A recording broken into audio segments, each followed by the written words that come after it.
Welcome, everyone. I'm Jill from Aviator Accelerators. We help women start and grow their businesses faster and with more confidence by offering free and paid versions of classes, coaching, and community. And to help you grow your business, today's webinar is about building a team.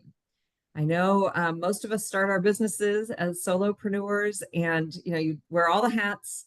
But at some point, if you're going to grow, you need to start building a team. So today we have Amy Simpson from SOAR Consulting and Eric Monks from Pay Forwards.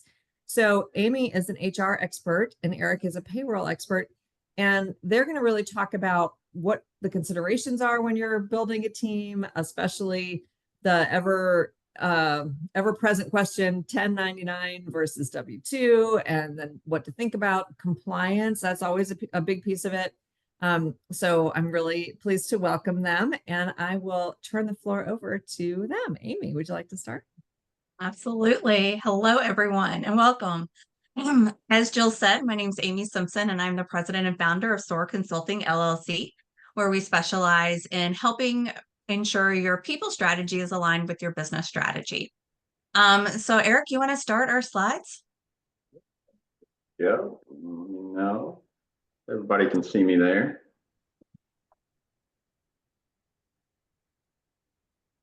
You good? We're good. Perfect. All right. Eric, would you like to introduce yourself real quick? Sure.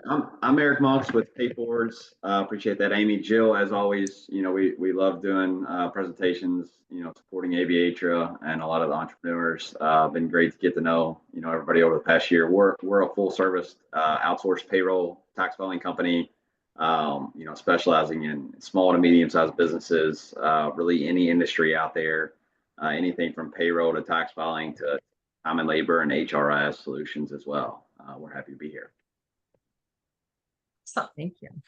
So today we're going to cover quite a bit of topics, and Eric and I are going to jump back and forth, with Eric focusing on the 1099 and the pay part, with me focusing on the W-2 employee and just some of the strategies you need to think about as you start to look at growing your team.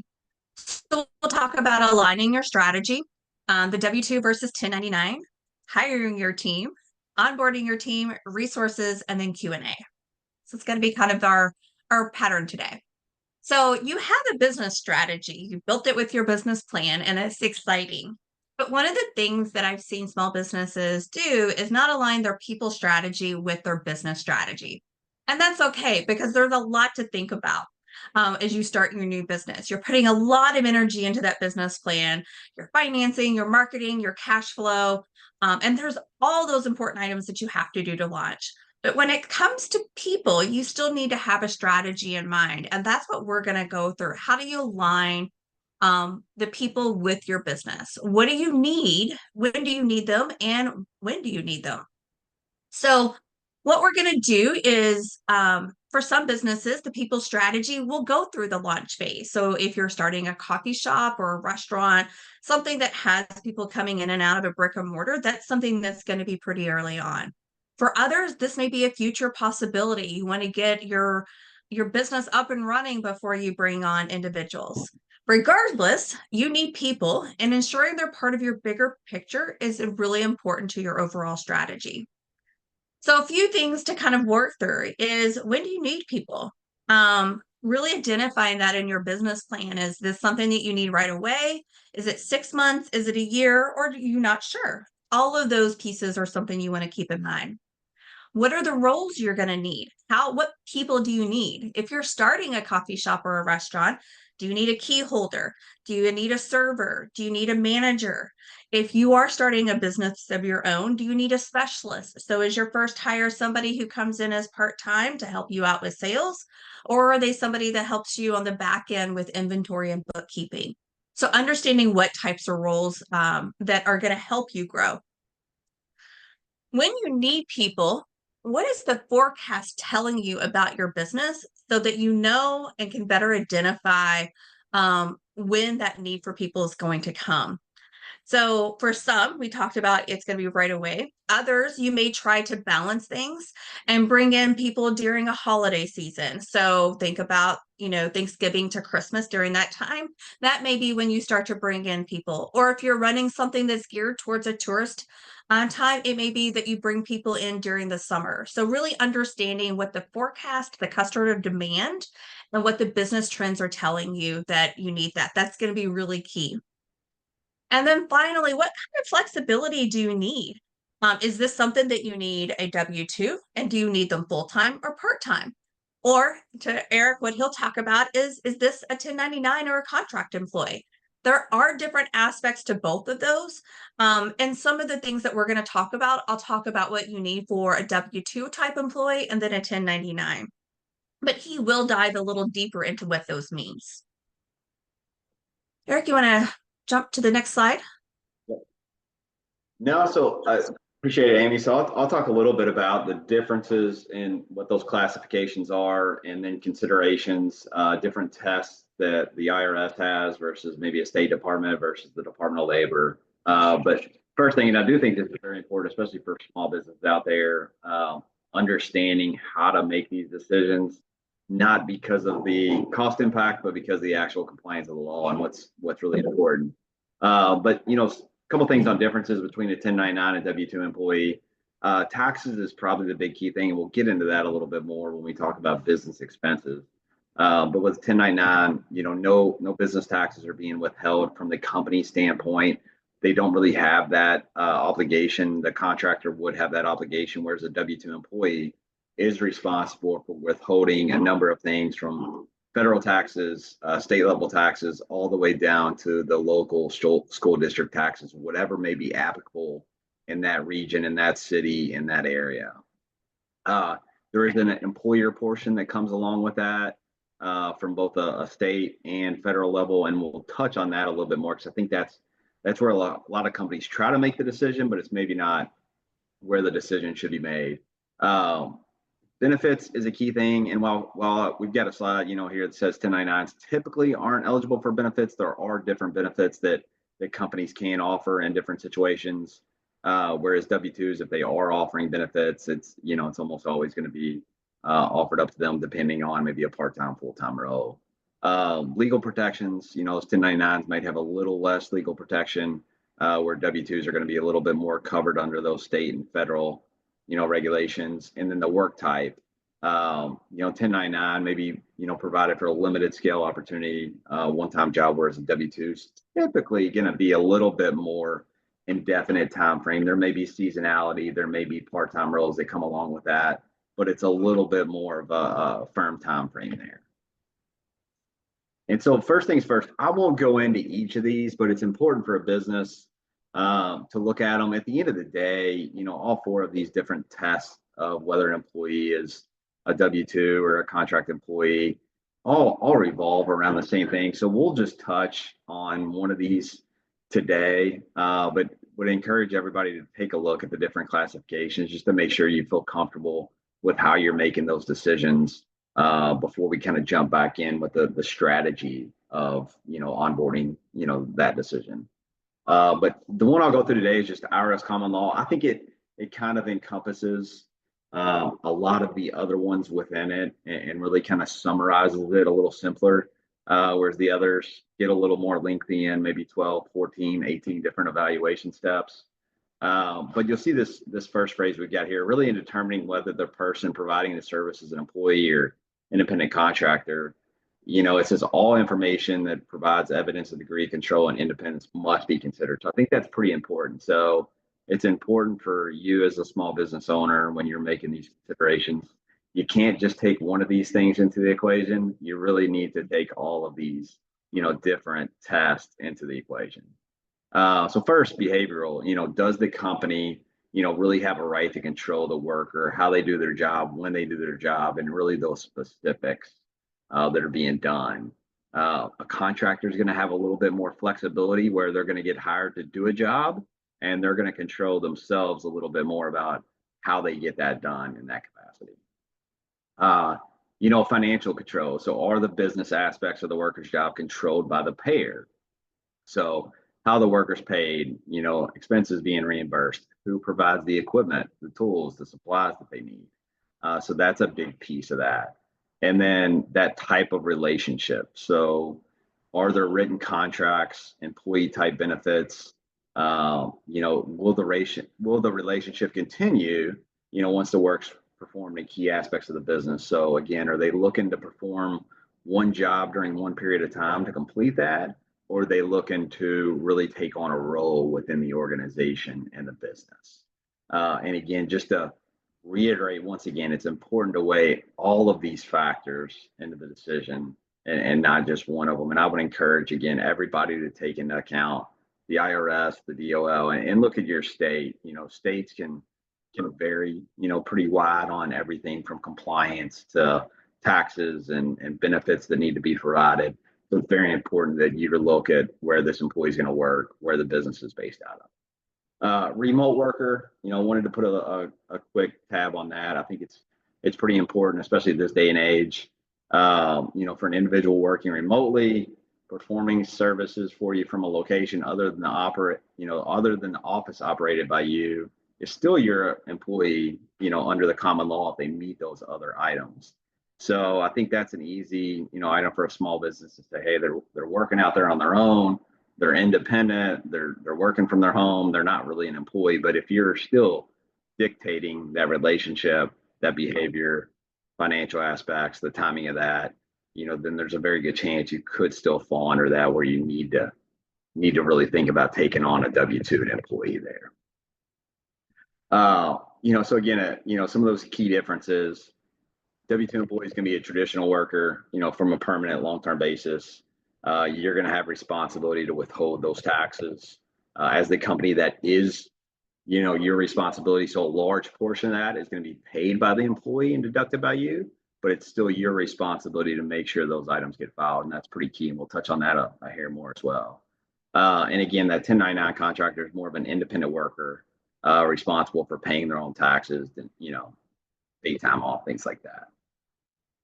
And then I think this one's always important. Employees, often have a set schedule in a W-2 work environment. Not always. We definitely get a lot more flexible schedule environments these days than maybe 10, 15 years ago. But the employer is still dictating the work that's being done, the time frame in which it's being done. Whereas a contractor, again, has got a little bit more flexibility and autonomy and greater control over their specific schedule and methods and work locations. And then, something, and we'll touch on again this a little bit more, but I think this is really important when we think about, if you do go down the W-2 route, and it's not necessarily if you made the decision to go down there, if it's your need and your criteria meet that threshold, that's the path you're going down. As Amy was talking about, budgeting for positions and making those decisions. This is important. This is where I see a frustration for business. I can tell you, we're talking to small businesses every month where maybe they have a few W-2 employees and they've got part-time workers they classify as 1099s, and they're making that decision because they don't want to take on the cost of those employer-based taxes, the unemployment insurance. But that's obviously not the decision that should be being made. And sometimes it can really come back and hurt them. And there's going to be a long period that, any kind of labor department is going to want to look back on. So if you do figure out that's the route you need to go down, these last three bullets, I think last couple are pretty important, as far as if you're not going to have additional benefits, health benefits, retirement, you still want to budget an extra 8 to 10% additional cost. That's going to come from some of your Medicare, Social Security matching that needs to be done from the business side, some of your unemployment insurance that's likely going to be required from your state. And then if you are adding benefits on top of that, you really want to budget, my estimate, I would take the 25%, on top of that employee's wages to account for all of your company employer taxes, your unemployment insurance, your benefit costs, your employer side of that. And then that's, again, not taking into account, maybe the supplies, the technology, the space that you're providing there. And so now that, you've kind of made those evaluations as you're starting to build out your team, kind of turn it back over to Amy to really think through a little bit more of that strategy and decision-making and onboarding.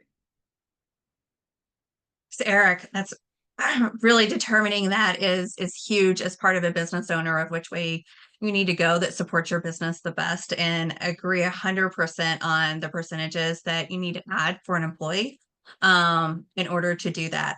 So one of the things that we're going to go through is just getting ready for the team. We're going to break down each of these boxes in order to support that. And I will go into some of these you will still have to do for a 1099, right? You're not just going to pick a 1099 out of the air.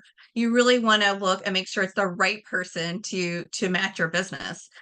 So the first one are the 5 key components. And so the first one is posting. How do you post that job? And in this process is building your job description and your job posting. And they are just a slightly bit different, not a ton. A job description is going to be the details of the roles or responsibilities, education, experience, the physical requirements, the schedule, etc. The job posting is going to be the fun paragraph that you draw your applicants in. Like, why do I want to work for SOAR Consulting or Pay Forwards? What about that company is going to catch me as an applicant, as a possible candidate to say, this is where I want to work? So this is a little creativity to kind of do that. In our job market right now, it's really tough to find good talent. And so that's why the job posting does need to be a little creative. And this would apply for whether you're hiring a W-2 or a 1099 employee. Really understanding that piece. For a W-2, you're going to get a little more detailed. In a 1099, the schedule needs to be flexible, right? Like, this is what you need this contract person to do, but you're not going to go into as much detail. There's going to be a little more language that differentiates that person as a potential employee and a potential contractor. So you want to be really clear on that post for your 1099 that this is a contract role and is not a employee role. So once you've got your posting, you've got your job description, you've got your fun paragraph that's going to attract all the wonderful candidates, you can figure out where you're going to go for this. And as remember, it's a small business, so every penny counts. And so we're going to talk about some places that you can post for free, and then some of them are going to cost a little. So there are easy buttons like LinkedIn. You can post on LinkedIn for free and you can share within your network. This is really great. And I use LinkedIn a lot for my more specialty program jobs. So think of your bookkeeper or somebody that you really want a professional skill set.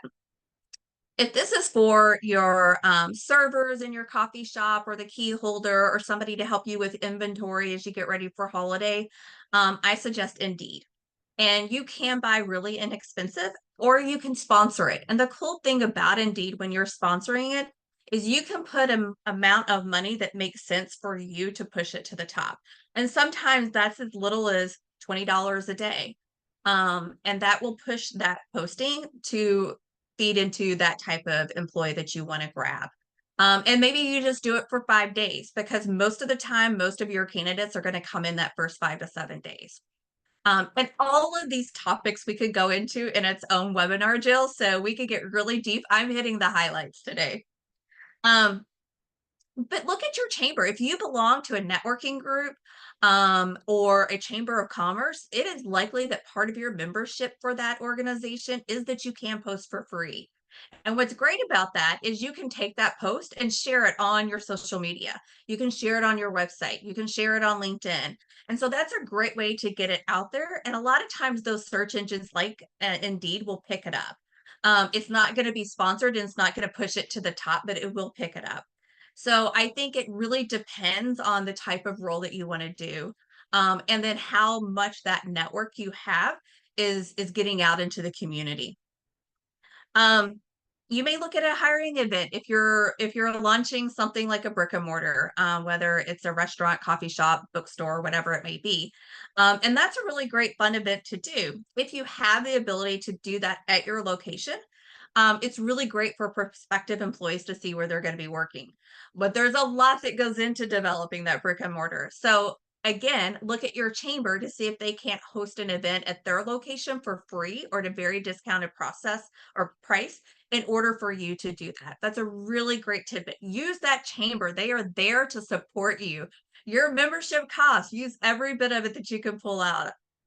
So don't be afraid to do that if you need to. Um, use your network. Use you as a small business owner, you've networked on your own just to get your name out there. Telling people, I need XYZ. Do you know anybody? It's the same as you would try to get customers, right? It's just who do you know and how does that happen? Word of mouth is a great way to do it. So don't be afraid to do that. For 1099, I would suggest going into LinkedIn or Indeed and doing that. But your network is also might provide the right candidate.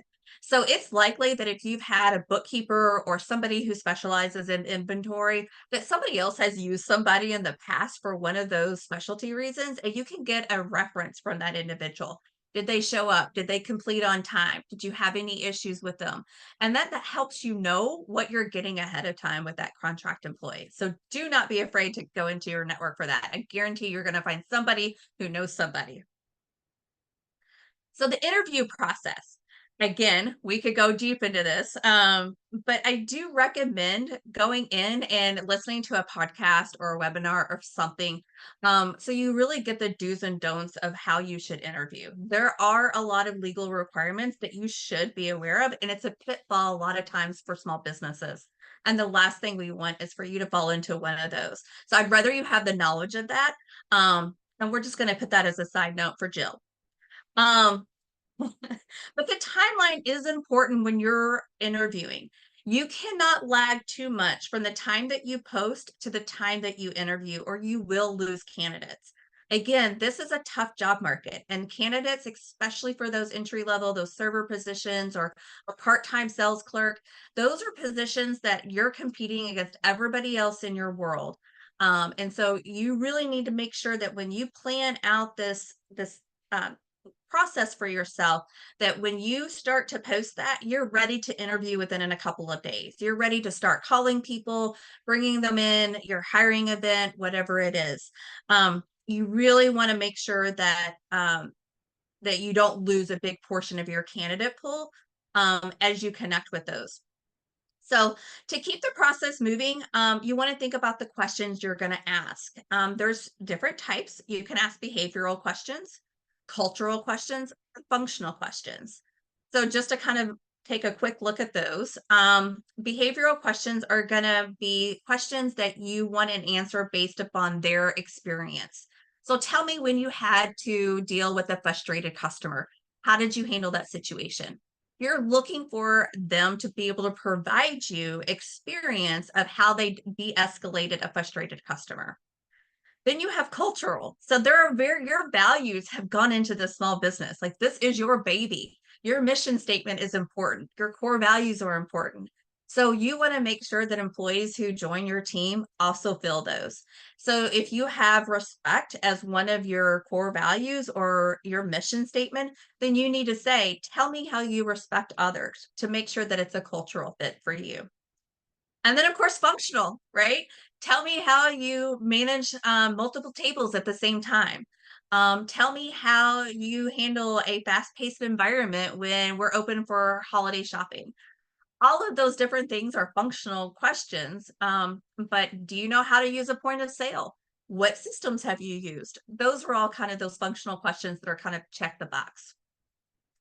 But we want to kind of figure out what those questions are prior to interviewing. That way you've got that all done. Again, this keeps you moving forward so that you're going through the process very quickly. Because once you go into the process, you don't want to have any start, stops, or gaps. If you do have a gap, so let's just say something happened and you had to deal with a 911 emergency, because they do happen, right? Or an obstacle happened on construction, or you had to go and do XYZ meet for financial reasons. Just send a quick text to your candidates and let them know that you're still interested and they're still in the process. And that way we call it keeping them warm. And then that way they're like, oh, if I really want to work for Jill and Jill's just got something that I can't talk to her until 2 days from now, I'm going to still keep Jill in mind because I really, really liked our conversation that we had. So again, you can still interview 1099, and you should interview 1099 employees. You want to make sure that they're, or sorry, 1099 contractors. Rise, Eric, you didn't catch me on that one. 1099 contractors. you still want to make sure that they're going to fit with your business and they're going to fit with your values, because they are providing a service to you, and you've got to make sure that that aligns.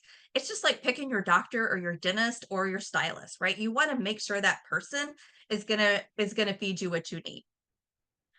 So once you've got all the interviews done and you're ready to offer to your individuals, for employees, you're going to send them an offer letter. And there's a template out there that I'm sure you can find somewhere. I mean, I'm sure ChatGPT has it ready for you. If you do belong to an HR society, they have templates as well. But it's going to start about when the applicant will, what their role is going to be, their pay, their start date, who they might report to, their schedule, and it's going to include an at-will statement. So especially for Ohio and Kentucky, that at-will statement is just going to say that this person understands that we can terminate the employment and they can terminate the employment for any reason at any time. It's just what it's there for is to make sure it is not a contract. You do not want to have an employee under a contract, because that's when you go to a 1099. A 1099 employee will not get an offer letter, they'll get a contract. You'll have an agreement between you and your 1099 on the services they're going to provide, the timeline, and the price. And so again, you just want to make sure that that's clear.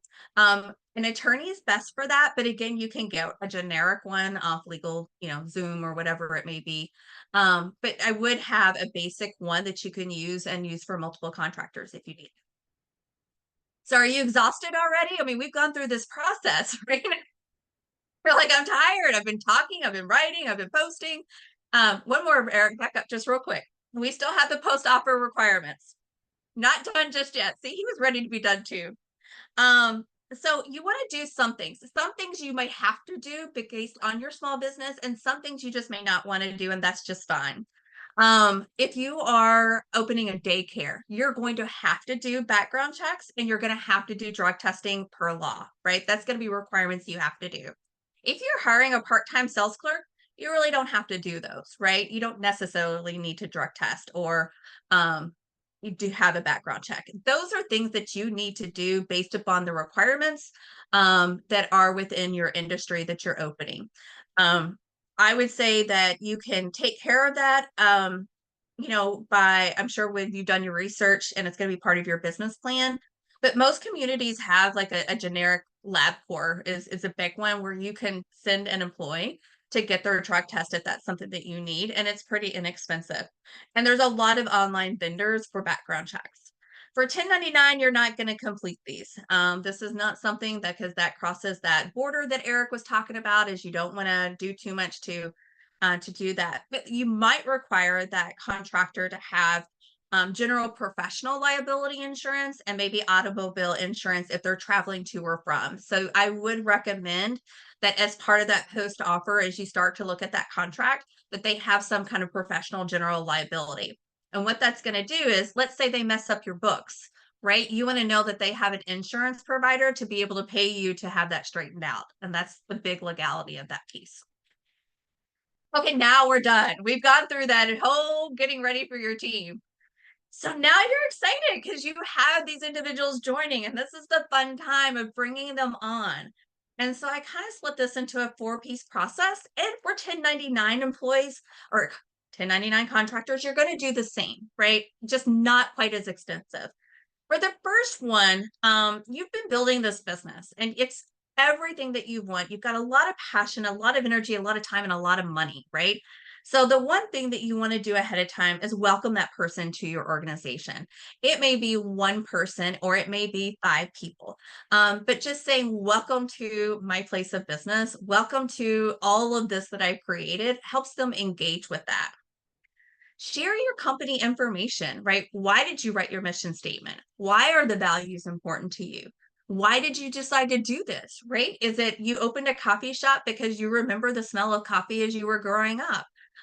Did you open your bakery because you learned to bake from your grandmother and you're using her recipes? Like, tell the story, bring them into that story with you, because that's going to get buy-in. They're going to be proud to say, I work for this person and this is why. That's how you kind of grab them in and make them a piece of that. Start with what's their onboarding going to look like. Some kids have never used a point of sale. And so if you're hiring somebody young, that may be a piece of thing that you need to do is how do they use the cash register? Is it an actual register, or do you, like everybody now, have an iPad with a Squarespace, right? So what does that look like? Do you take cash, and do kids know how to count back cash? So there's all those different things that you can do. If you have more of a sit down, system, do they know how to use inventory? Do they know where things go? Are there processes that you have put in place for all of these? Some people will have some skills and some people will not. And so it's really important that they know things like inventory, point of sale, opening and closing procedures, cleaning, keeping your shop, your store, your business in top shape. And this is also a good time to review their expectations and responsibilities. You know, as you are bringing them on and they're learning, you'll start to develop them. And so maybe they start off as a part-time employee, handling inventory and doing sales. Maybe then they become a key holder, and so you increase the responsibilities. Maybe they help you do your annual inventory, and so they really become an inventory expert. Maybe they start with merchandising and setting up certain displays. Like there's all kinds of things that you can do to expand that in order to do that, but kind of line out like what that looks like for you. What do you expect them to know within the first week, the first couple of weeks, and by 30 days? And then lastly is the follow up and feedback. We sometimes forget this, but it's really important, especially for our Gen Zers that are entering the workplace now as teenagers and young adults. And so they really want the feedback, and they like the feedback often. So let them know that first day, thank you for coming in. Thank you for being part of my team. Let them know that they've accomplished things on their training schedule. Like you've checked this off, you checked this off, you've checked this off. Thank you so much. It doesn't take a lot, welcoming them with a bagel, and then at the end of the first week, with a big thank you of saying you've made a difference in my organization this week, are all great ways to be able to give them the feedback they need to get excited. But do check in with them frequently. 5-minute chat. Hey, how are you? What'd you do over the weekend? How's classes going? Whatever it may be. Like they want to be involved too. So from an onboarding of your 1099, steps 1 and 2 still apply, right? You can give a contract employee small tokens. You can give them the bagel when they show up in a cup of coffee. That's totally cool. What you don't want to do is you're not going to give them the full swag, right? So if you have a uniform or stickers or a coffee mug, like you're not going to give them items that have monetary value.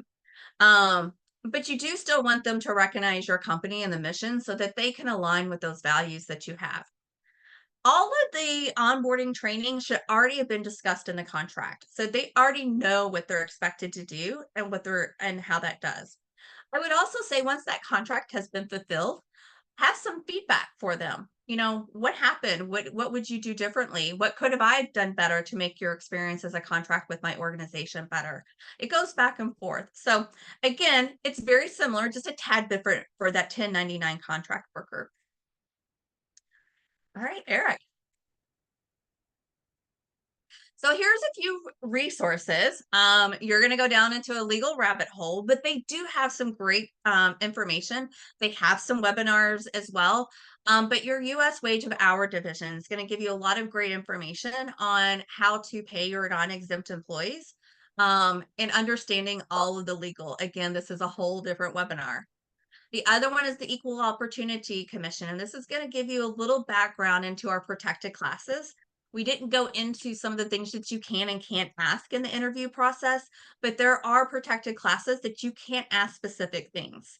For example, you can't ask, "Are you pregnant?" or "When are you due?" and "How is that going to impact your ability to work for me?"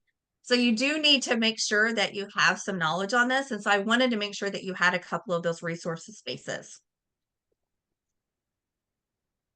Well, no, great. That's a lot of good information, Amy. I know it's important stuff that I'm sure we've went through. I think any business has gone through. On the same side of that, when you're onboarding, I'd say more so in the things that I want to touch on a little bit, just onboarding a W-2, but really just in general as well.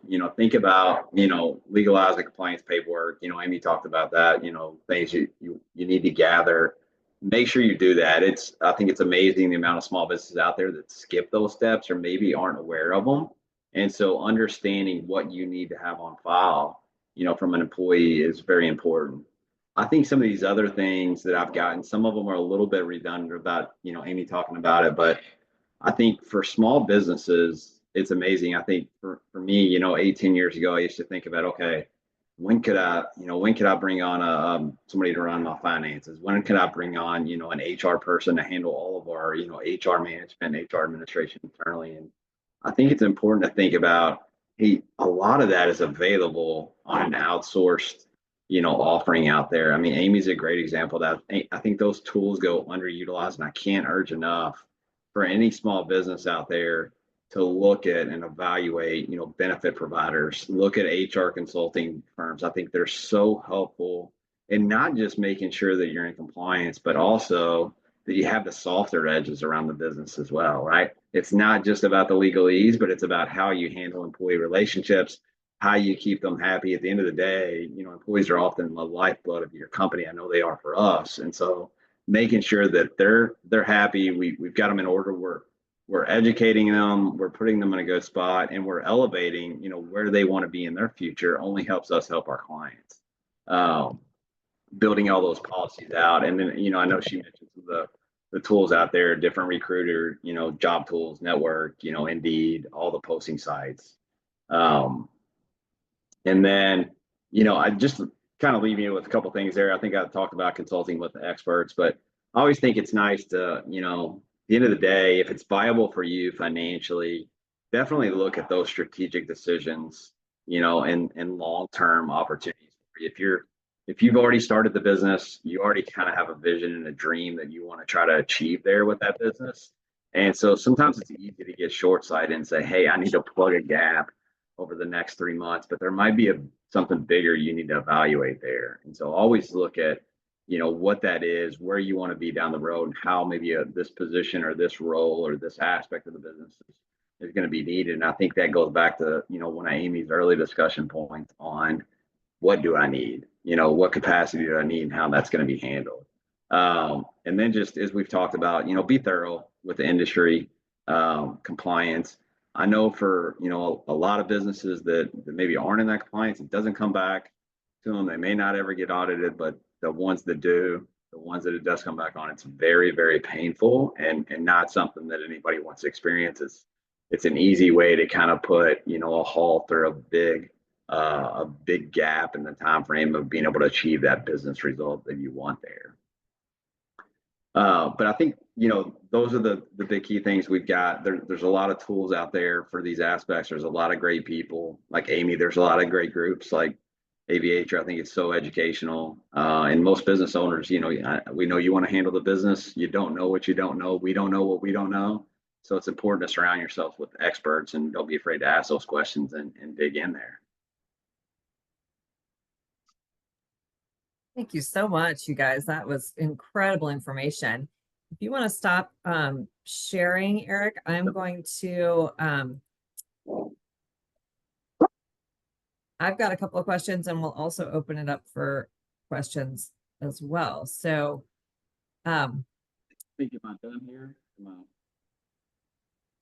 it gets kind of confusing which screen the little stop sharing thing is on. I think I can stop for you. Here, I'll do it. I got you. I got you. Okay. I'll put it on the other screen. So one of the things that I wanted to ask is, what are the penalties for incorrectly categorizing an employee? Yeah. So Amy, I don't know if you know a specific. I think there's a pretty wide ranging there. I think it depends on what was missed, but I do think definitely from the tax liability standpoint, from the unemployment insurance side, I think a lot of times they're going to look to go back and retroactively collect those items from the beginning of that relationship when they deemed it should be an employee. And I think that's why I say that it's so penalizing. It's like a lot of times I can tell you, I just talked to a business this week that had about 8 to 10 part-time employees. They're classifying them as contractors.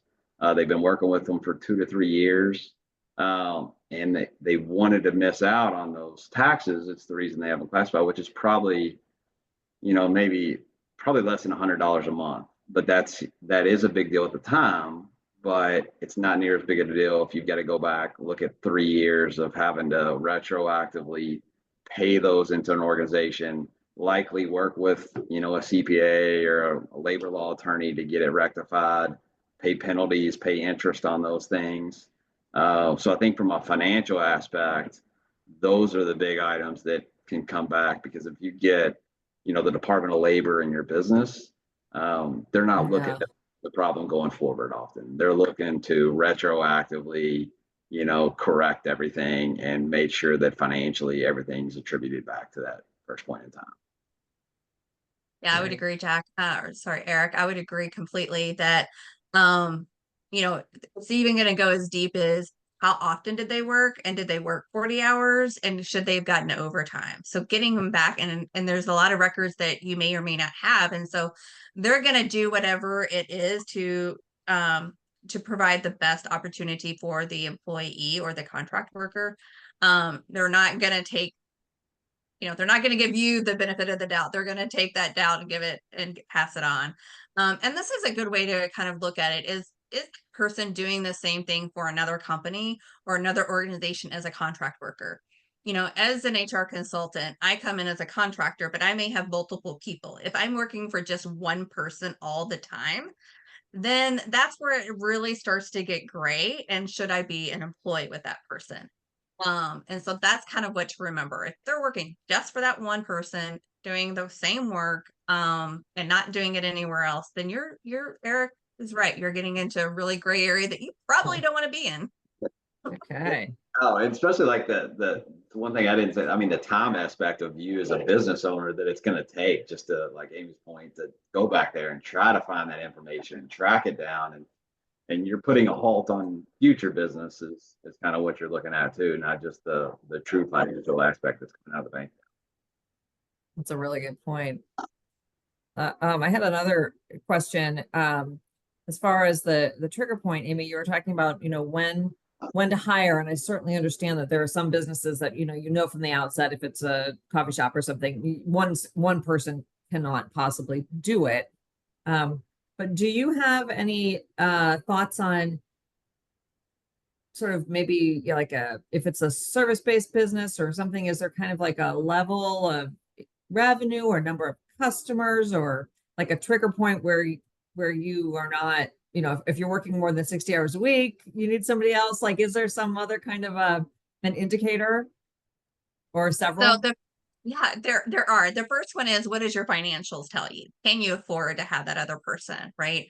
You may start off even with your coffee shop with a skeleton crew. You may have somebody who is a barista and limited hours, right? So you may be open from 7 to 2, and that's what you do. And as you have the ability, you might expand those hours. So you may start with what you have to have, and then build on from there. So first and foremost is, what's your financial speaking? Say how many or how much you can. The second thing is, look at that forecast, right? If I know that I have just opened, it's been 6 months, but I have a small floral shop, my guess is that between Thanksgiving and Valentine's Day, you're going to have a whole lot of business. So that may be the time to hire somebody. And you say it's a seasonal part-time position. That I'm going to need you from November 1st to March 1st. I'm just kind of making up a time frame. And it could be, that's a great way to test the waters of what does that look like. All of those things that you have to do with the employee and the cost that is associated with it, that you bring somebody on with that piece. And that frees you up to make sure that you can do the inventory and have everything in on time. And it gives you just a little bit of breathing room during that time. Same concept is, maybe you just bring somebody in for 3-4 hours a day, and that's all you need. And it could be for 3 days a week, you have 4 hours, and it's a very minimal 12-hour business. a part-time role, which would be perfect for like a college student or, a high school student after school.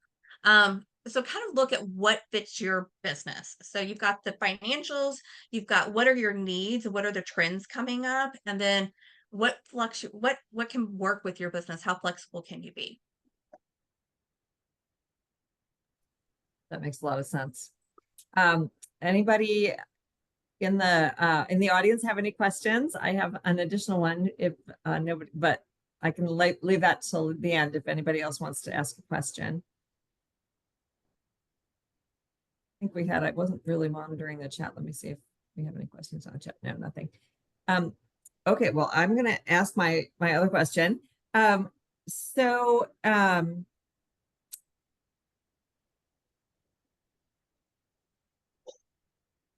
understanding is that a lot of times 1099s are paid more sort of hourly, let's say, than they would be if they were W-2s because they have to pay all of their own taxes and all of that stuff. So if you're transitioning somebody from a 1099 to a W-2, what have you seen as far as, because I know exactly what you're saying, Eric, about, people are trying to save the money. And so that's why they've probably kept them classified as a 1099. So now if they're really understanding that they need to transition them to a W-2, now they're worried about that extra cost. So have you seen people transition them and offer them less because justifying it to the contractor, like now you won't have to pay your own taxes, or do you see them having to keep them at the same level? Yeah, I guess in my personal experience, I think I've seen a little bit of both. I think some businesses do feel that a little bit of anguish of feeling like they need to keep them at the same rate, even though it's going to become more expensive on the business side, and maybe there's such a need that they go down that path. I think I've also seen instances where they do make a minor reduction there, and I think there's a couple of things there that they talk through with the contractor, and a lot of times they're going to know that. I mean, I think they've got a more steady workplace if they're in that environment where they feel like they're going to work for a permanent employer. So there's some benefits from them there. I think there's obviously some things that they are paying into Social Security, Medicare, things that are going to benefit them down the road that they're taking on as an expense from the company, that they're not necessarily getting on their own as a contract standpoint. And then the benefit of, again, depending on the work environment, but I think outside of just benefits, you're talking supplies, you're talking equipment, you're talking about tools and resources that are going to help that contract employee that they're no longer responsible for, maybe some expenses that are going to get covered by the business, versus the employee covering or the contractor covering on their own. So I'd say I've seen a little bit of both, but I definitely wouldn't hesitate. I think if there's a justifiable reason you feel confident, it's going to be hopefully a long-term relationship too. If you decide to bring them on, you've got a good relationship with them, and that discourse, I think it's a good open conversation that have there. And Amy, I don't know if you get any additional feedback there as well. Yeah, so the other thing you can do is do a compensation analysis for that job, which gives you the market rate in your geographic location to be able to say this is the fair price, right? As an employee, not a contractor. And those are simple. You can find a lot of resources to get you a ballpark. So salary.com will give you a ballpark for some of those. An HR consultant can give, and it has the software. And Eric, I don't know if some of the programs that you have also provide similar information. Yep. So you can have that built into your HRS system. So either way, there are experts again who can help you make the transition. And is it legal to start somebody as a contractor, like to test them out, and then before all the onboarding W-2, even though your intention is to make them a W-2, like, so you're, instead of hiring them on, onboarding them for the 90 days, can you just have them as a contractor for the 90 days, or is that totally not kosher? I don't know if you saw our body language, we will Yeah. quit. Yeah. Yeah, I Okay. mean, from my perspective, I'd urge, to me, like the test that we look at, between what they are and what they're going to do is there no matter what. So, on a trial basis, I mean, I think Amy probably sees this more than I do, but I know in a lot of employment agreements we see whether clients are using Spark tools for onboarding, they'll list, I wouldn't necessarily say it's an employment agreement. They're bringing them on board there, but there's maybe a trial phase in there where they're going to, evaluate, monitor, and look at future. And I think I'd probably urge you to go down that path versus I think you've got to look at the compliance regulations, during that evaluation. And if they're an employee, then I would classify them as such. Okay, yeah, that's good. Good reminder. I've heard too that, when people are weighing whether they can afford to bring somebody on, I love your all's feedback on this. Like let's say you're going to pay them $50,000 a year. So you're thinking, oh my God, I can't afford $50,000 a year. What the heck? Plus the 10%? What? I can't do that. But then but or you hope that hiring this person will grow your business, and then they'll, the additional revenue will support them. And so what I was told was if you evaluate it as, or if you just look at it as, okay, can you afford them for 90 days? And then you can evaluate them and evaluate, like, was your assumption correct that it would just help grow your revenue to support them? But the 90 days is really kind of what you need to commit to in your mind because of that trial period. What do you all think about that? Yeah, I mean, I look at this at Aviator at the event, you all just hosted last month. I think there was some great speaking, but I kind of look retroactively when you decided to start this business and you were probably scared at the beginning and where you were then financially versus where you are now to where you're even at the point of debating that, think a little bit broad of where can you be in 6 months, or to your point, Jill, how can that expand the revenue opportunities? If I bring in some help here, is that going to allow me to go get more business and bring in that revenue and justify that? I know I used to work for a business owner. It always scared me, but I mean, his thing was, hey, we need somebody. We'll go find the revenue to pay for it. That's a little hard to just make that statement. But I think there's an aspect of saying, hey, this is going to open up maybe your time as a business owner to go look for the growth that you haven't been able to get to. And so it's always a little scary, but look at that financial aspect of, hey, can I get through this period? And then I've got to go do what I need to do to grow it to cover the next period and the next period. And then next thing hopefully down the road, you're looking at the next employee, in the same situation. I call this part of owning a business is the scary fun. So every aspect of your journey as a small business owner is scary fun. The fact that you did it and you actually took your idea and made it real is scary, but a lot of fun at the same time.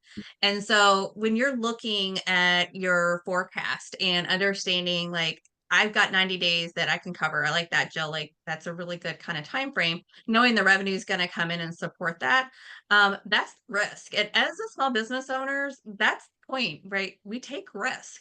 And that is a calculated risk, if you will, kind of like what you said, Eric, is, we'll go find the revenue. The revenue will come with that employee, which is why it's so important to find the right employee. Because what you don't want to do is get 30 days and find that you found the wrong employee, and now you have to go through the process again. So it is the calculated risk. It's scary, but when you find that right person, that's where to join your team, that's when it comes back to the fun. So the whole gamut, no matter where you are in your journey, is scary fun. It is, yeah. That uphill roller coaster, you're going to take. It's a great way of looking at it. Thank you so much for this, and everybody who registered will send out the replay, and we'll put it on our website as a blog post as well as our YouTube channel.